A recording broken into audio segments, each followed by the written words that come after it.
Olá, bem-vindo ao PQU Podcast, o podcast para psiquiatras em formação. Aqui você encontrará opiniões, revisões críticas das evidências, clássicos revisitados e comentados, atualizações, tudo isso de maneira dinâmica, informal, na medida do seu interesse e de muito fácil acesso. O objetivo é apresentar dados científicos e comentários que possam de alguma maneira contribuir na sua formação e auxiliar na sua prática clínica. Aqui é evidência com opinião. Eu sou Luiz Alberto Etten e é uma satisfação tê-lo como ouvinte.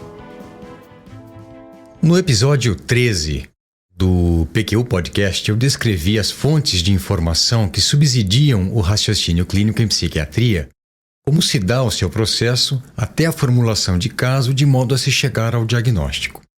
O diagnóstico, por sua vez, é o ponto de partida que norteará o encaminhamento terapêutico do caso. E que fique bem claro desde já, para mim, encaminhamento terapêutico é muito mais do que tratamento. Ele envolve a orientação terapêutica com relação ao diagnóstico, tratamento e prognóstico, o suporte familiar, a farmacoterapia sintomática e específica e a psicoterapia. Não é demais lembrar, nesse que é o primeiro episódio de 2018 do PQU Podcast, que ele continua sendo realizado com recursos próprios e sem patrocínio algum. Entenda que não estou dizendo isso em tom de reclamação. Pelo contrário, sinto-me, e sei que o Vinícius também, orgulhoso com essa realização que nos permite ter total liberdade de produção de conteúdo. Bem, voltemos ao assunto de hoje.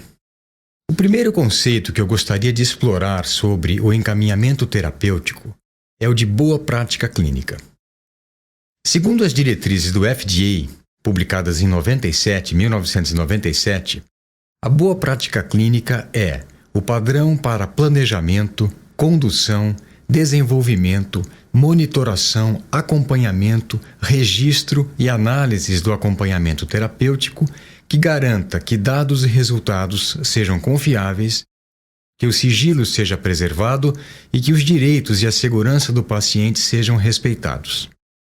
Esta definição, apesar de bastante sucinta, é bem completa. A boa prática clínica, então, é o que deve ser feito de acordo com padrões mínimos de qualidade e com o necessário zelo, desde o atendimento, incluindo o registro dos dados e a condução do encaminhamento terapêutico, respeitando o sigilo, os direitos e a segurança do paciente. Quer uma definição ainda mais simples e direta? A boa prática clínica é, ou deveria ser, o arroz com feijão da atividade clínica, a sua base, os seus requisitos mínimos. Pena que esteja sendo tão negligenciada. Ainda dentro das generalidades do encaminhamento terapêutico, eu gostaria de lhes falar sobre o que denomino, por falta de termo melhor, de orientação terapêutica. Alguns autores falam de psicoeducação, mas eu não gosto dessa denominação e vou lhe dizer por quê. Em primeiro lugar, porque apesar de bastante empregada de uns anos para cá, é um anglicismo, a adaptação de uma locução em inglês que não tem equivalente em português. Em segundo, porque a educação envolve um componente psicológico, de modo que psicoeducação seria uma redundância. A terceira razão é que o termo psicoeducação remete ao movimento de antipsiquiatria, muito em voga nos anos 70, mas que ecoa até hoje, com a sua visão de que a psiquiatria seria um instrumento de doutrinação e controle social alicerçada num modelo pedagógico perverso. E, finalmente, porque o que todo médico faz ou deveria fazer é orientar os seus pacientes. Psicoeducação é um termo que colabora para estigmatizar o psiquiatra e o psicólogo e os psi. Não existe reumatoeducação, cardioeducação, endócrinoeducação. Então deixemos a tarefa de educar para educadores e pedagogos. A orientação terapêutica é um componente de qualquer intervenção terapêutica de boa qualidade. Basicamente, ela consiste no fornecimento de informações atualizadas, isentas e de modo acessível para o paciente. Por outro lado, como um contraponto e alerta para excessos, nós temos a afirmação de Anthony Storr no livro The Art of Psychotherapy. O paciente que procura tratamento não vem em busca de informações, mas sim de alívio de seus males e de seu sofrimento. Com isso, eu gostaria que ficasse clara a necessidade de se valer dessa ferramenta com bom senso, sem excessos nem de um lado, não explicar coisa alguma, simplesmente prescrever um medicamento, e nem de outro, falar demais, dar uma verdadeira aula para o paciente sobre o seu problema. Há diversas maneiras de se oferecer informações aos pacientes. É grande a disponibilidade de material didático, folhetos explicativos e vídeos, por exemplo. É material didático sobre alguns transtornos mentais e seus tratamentos. A maioria desse material veiculada pela indústria farmacêutica. Tem se tornado prática comum que esse material fique à mostra nas salas de espera dos ambulatórios e consultórios médicos, ou mesmo que seja entregue ao paciente pelo médico com a recomendação de que fosse lido posteriormente, pois conteria informação complementar do seu interesse. O problema de material escrito é que muitos pacientes não se interessam e não o leem. Quando o fazem, deparam-se com alguns obstáculos: o grau de dificuldade do texto, falhas de compreensão e de retenção das informações. Além disso, essas informações, as informações que estão nesse material, por elas serem impessoais, elas podem ser mal interpretadas e desencadear mais preocupações do que proporcionar algum alívio. Eu definitivamente não sou adepto dessa prática.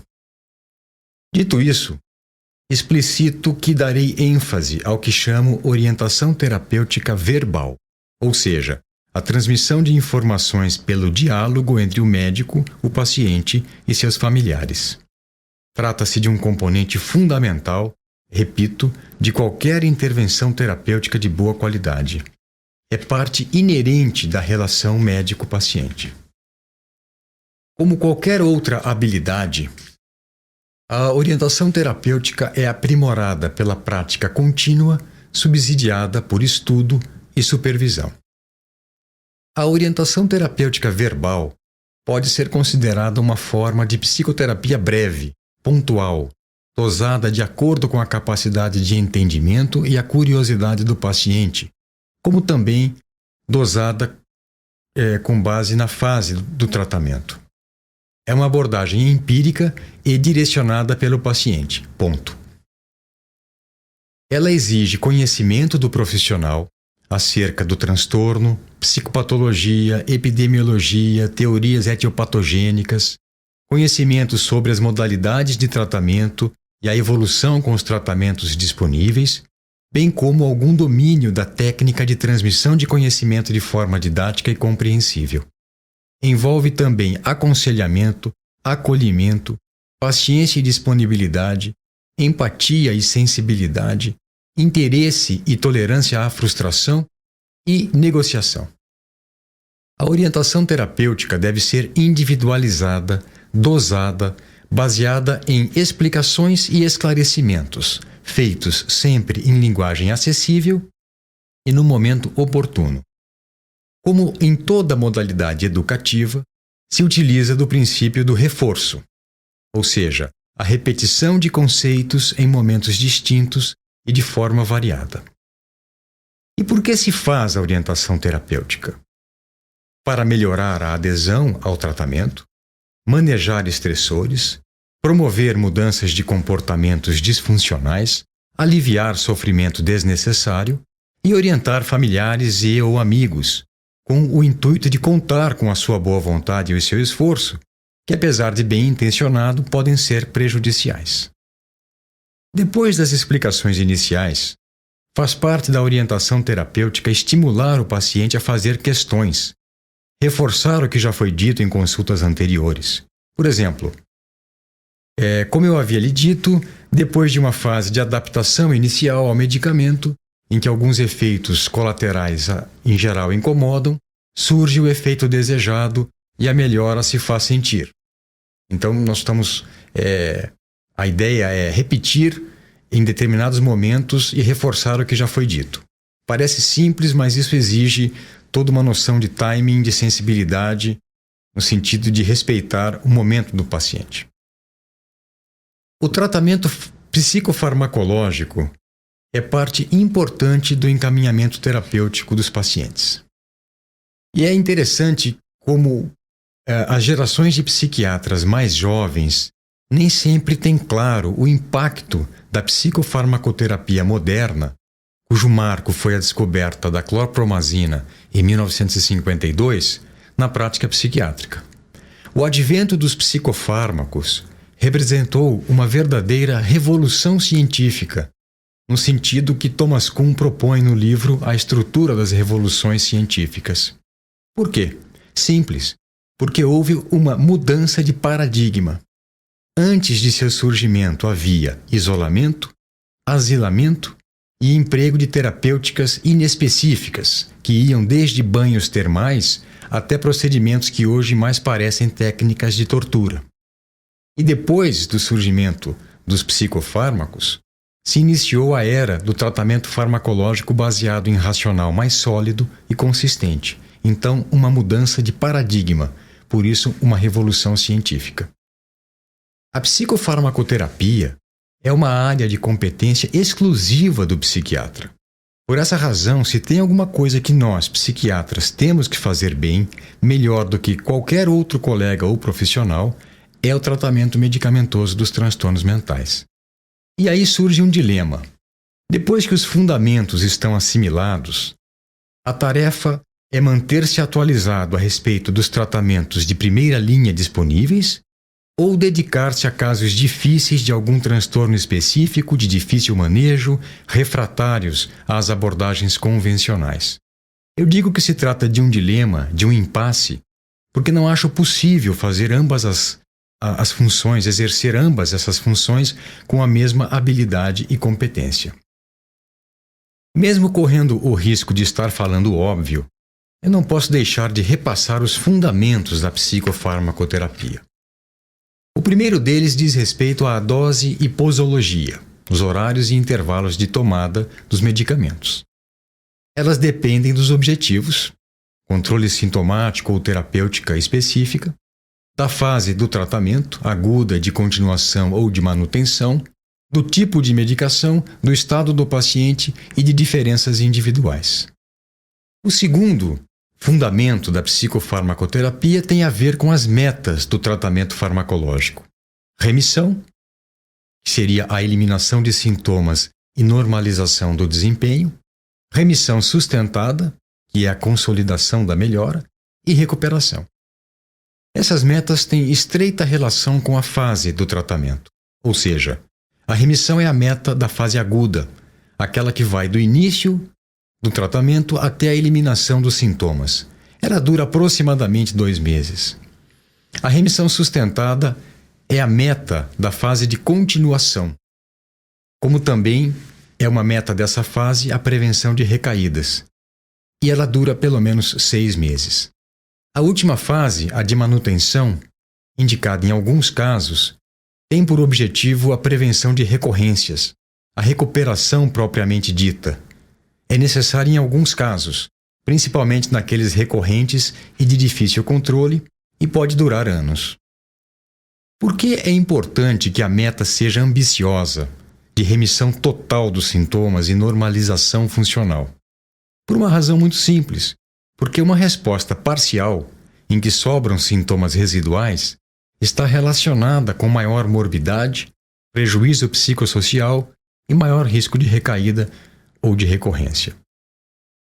Outro tema relativo à psicofarmacoterapia: usar um medicamento só, monoterapia ou vários, o que se denomina polifarmacoterapia. Eis aí uma questão polêmica que acompanha as tendências da medicina em geral.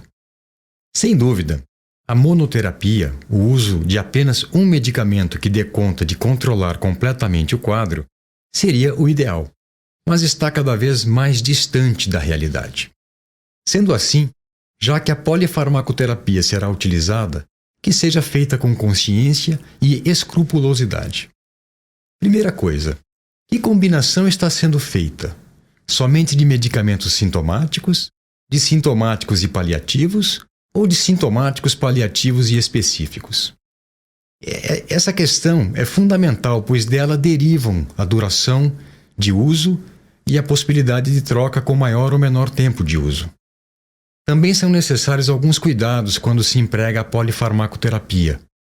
Utilizar sempre medicamentos comprovadamente eficazes, em doses sabidamente terapêuticas, atentos à ocorrência de interação medicamentosa. Um risco sempre existente quando se utiliza mais de um medicamento simultaneamente. E o risco de não adesão ao tratamento, porque com o uso associado de mais de 2 medicamentos, o esquema posológico fica mais complicado e a adesão pode ser prejudicada. Você já está cansado de saber que não existem substâncias, observe que não falei medicamentos, sem efeitos colaterais. Até chá, refrigerante e alimentos têm efeitos colaterais indesejados que podem ser nocivos ou perturbadores. Sendo essa a dura realidade, o que fazer quando surgem efeitos colaterais dos medicamentos que você está utilizando no esquema terapêutico que montou para determinado paciente?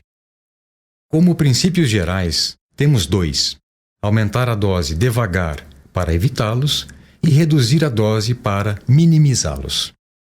Algumas outras regras úteis: prevenir o paciente da possível ocorrência dos efeitos colaterais mais comuns, disponibilizar-se para esclarecer dúvidas e orientá-lo sempre quando e se necessário. A condição para o sucesso da psicofarmacoterapia é a adesão do paciente. A concordância entre a prescrição que você fez e o modo como ele está tomando a medicação. Por isso, a ênfase na orientação terapêutica do seu paciente, cujo objetivo é, entre outros, exatamente melhorar a adesão. Aproximadamente 1/3 dos pacientes, e isso nas estimativas mais conservadoras, interrompem a medicação no primeiro mês de tratamento. A adesão é inversamente relacionada à duração do tratamento, ou, em outras palavras, à medida que aumenta o tempo de tratamento, ela diminui. Nas primeiras semanas após o início da medicação, a principal causa de abandono do tratamento são os efeitos colaterais. Mais adiante, depois de passada a fase de adaptação e de se observar alguma melhora, é ela, a melhora, que paradoxalmente tem a ver com a diminuição da adesão. É porque a pessoa se sente melhor e passa a questionar se o medicamento é mesmo necessário e começa a fazer testes por conta própria.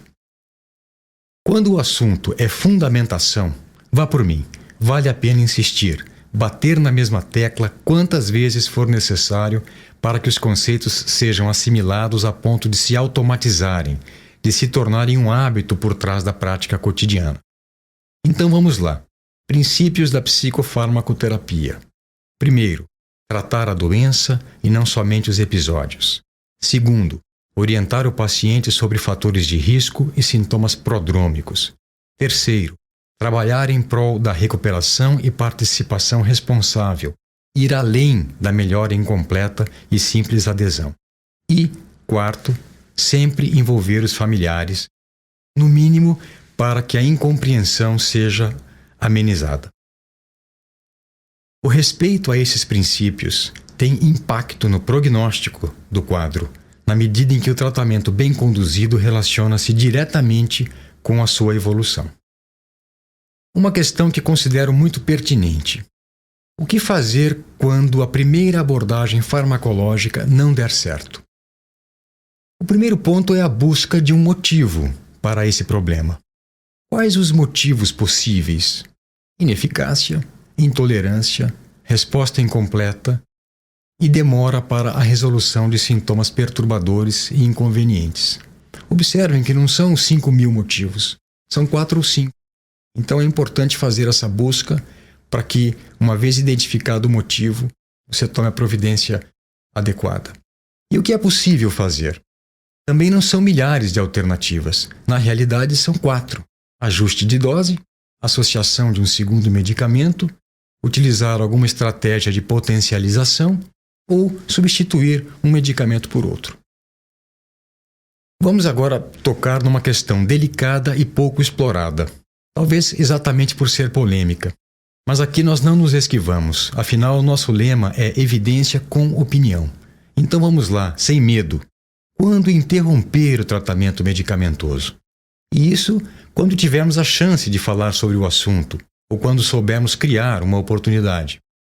Pois, como regra, nós somos simplesmente comunicados pelo paciente de que ele já parou com a medicação. 3 regras de ouro sobre a interrupção do tratamento medicamentoso. Que ela seja feita somente após completa remissão, sustentada e recuperação do quadro. Aqui vale uma observação. A somatória simples do tempo estimado das 2 primeiras fases do tratamento, a aguda e de continuação, permite que se afirme que são necessários, em média, pelo menos 8 meses para controle total do quadro. Que a interrupção seja lenta e gradual, uma descontinuação antes da interrupção, e que ela seja feita sempre prestando atenção a mudanças de contexto e ao reaparecimento de sintomas. E, finalmente, algumas palavras sobre a psicoterapia como parte do encaminhamento terapêutico. Eu começo com uma citação de Freud. Abre aspas. Nós, médicos, inclusive os senhores, portanto, praticamos constantemente a psicoterapia, mesmo que não o saibamos nem tenhamos essa intenção. Só que constitui uma desvantagem deixar tão completamente entregue aos enfermos o fator psíquico da influência que os senhores exercem sobre eles. Dessa maneira, ela se torna incontrolável, impossível de dosar ou de intensificar. Fecha aspas. Captou a mensagem? Mesmo que você não queira, a verdade é que faz uma intervenção psicoterápica. E se tiver consciência e domínio de alguma técnica, o aproveitamento será maior e o risco de psicoiatrogenia menor. Se ainda não ficou claro para você, veja o que os autores do Handbook of Psychiatric Education escreveram como justificativas para que o psiquiatra em formação se desenvolva nessa área de atuação. Eficácia comprovada por evidências crescentes, em vários formatos e para vários transtornos, e o fato de ser a abordagem pela qual se apreende dos pacientes seus medos, fraquezas, memórias, impulsos, vínculos e crenças, tão ou mais importantes que os sinais observáveis para o diagnóstico e seguimento. A meu ver, a modalidade de psicoterapia mais básica é a orientação terapêutica, que descrevi no início desse episódio. Apesar de aparentemente simples e fácil, espero ter deixado claro que exige bastante do profissional.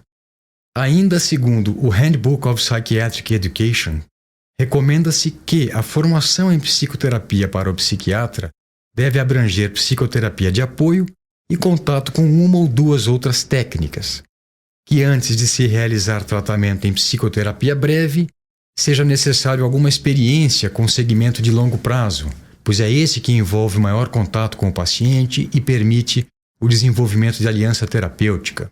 Permite também que se conheça melhor o ponto de vista dele. E que o melhor instrumento para o desenvolvimento da competência em psicoterapia ainda é a supervisão, absolutamente necessária para o bom aproveitamento e condução do caso.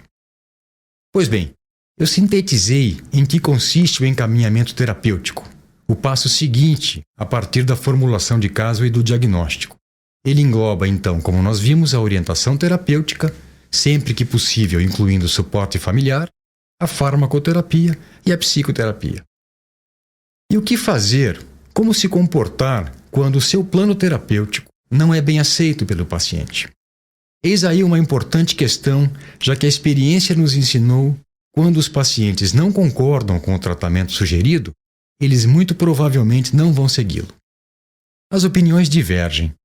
Alguns profissionais propõem que se deixe inteiramente para o paciente aceitar ou rejeitar a proposta terapêutica e lavam as mãos caso eles a recusem.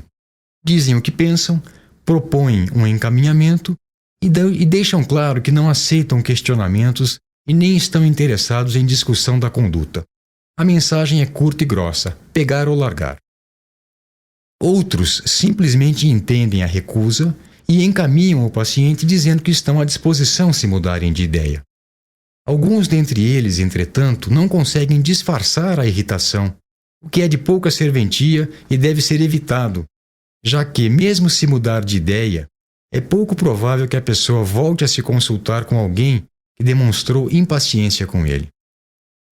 Existe também um grupo intermediário, no qual eu me incluo, cujos integrantes pacientemente explicam, argumentam e negociam propostas de encaminhamento. Mesmo esses, às vezes, dependendo das circunstâncias, radicalizam a sua posição. Isso quando julgam que concordar com a ideia do paciente significaria ser conivente com algo que pusesse sua segurança em risco. 2 exemplos básicos. O paciente com esquizofrenia, que se recusa a tomar a medicação e pede encaminhamento para fazer hipnose, e o que insiste em que se lhe faça uma receita de derivado anfetamínico para auxiliar no emagrecimento, quando esta classe de medicamentos não está indicada para o caso dele. E você, caro ouvinte, em que grupo está? Com esse questionamento encerro este episódio do PQU Podcast. Espero que tenha gostado. Se sim, se está achando útil e interessante, divulgue para os seus colegas. Um abraço. Opiniões, dúvidas, questionamentos? Participe do nosso grupo no Facebook. Lá há espaço para discussões conosco e com outros ouvintes. O acesso a ele é simples e rápido. Basta se cadastrar em nosso site. Assine o feed do podcast. Se você está no iTunes ou em qualquer outra plataforma de podcasts, basta clicar em assinar e receberá automaticamente nossos novos episódios em seu aplicativo. Visite nosso site www.pqpodcast.com.br. Lá você encontrará as referências citadas neste e em outros episódios. O PQU Podcast agradece sua atenção.